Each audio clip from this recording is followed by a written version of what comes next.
So it's the number one killer in the world today, is heart disease.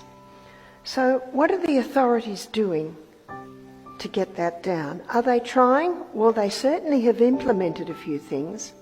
And one of the things they've implemented, and this was about the 80s, was a fat-free diet. Is that right? Low-fat diet. Stop butter, and they produced margarine. They said it's the saturated fat that causes heart disease.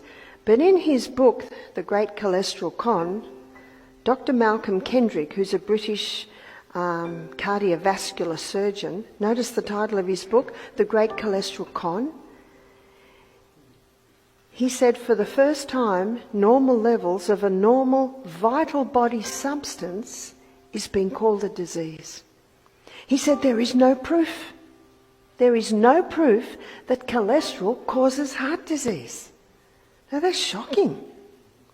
I have a few books. One's called The Great Cholesterol Lie by Dr. Dwight Lundell, another cardiovascular surgeon. The Great Cholesterol Deception by Dr. Peter Dingle, he's a PhD in Australia.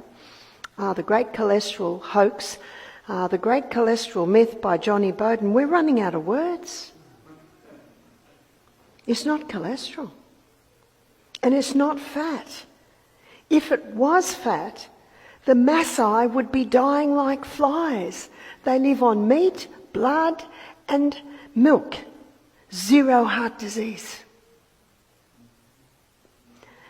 And if it was saturated fat, when white man landed on the South Pacific Islands, they would have found a huge amount of heart disease and strokes in the islanders. Zero. And yet they're eating saturated fat every meal. The coconut.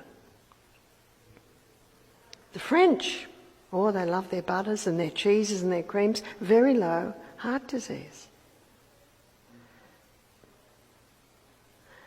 So let's have a look at what else medicine is doing to try and get heart disease down. They've lowered the levels. Did you know that 40 years ago, a cholesterol level of 300 was perfectly normal? Have we changed? We haven't changed at all. We've still got the same body. How do I know this? We had a nutritionist do our program, and she's 69. She said, I've got the advantage of being in university 40 years ago. She said 40 years ago, 300 was perfectly normal. Is it perfectly normal today? We're told it's not, but it is.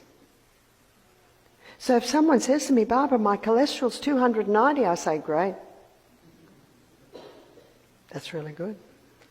The Framingham Heart Study, you've heard of it. It was a little town in the US, Framingham. It's been going for about 30 years.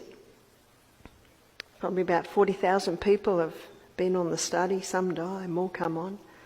It was set up to prove that cholesterol causes heart disease, but it hasn't. It hasn't at all. In fact, what it did show is that people with high cholesterol levels don't get Alzheimer's. Do you need a moment's silence to digest that? Can you see why? Because the brain is the fattiest organ in the body, and it needs fat.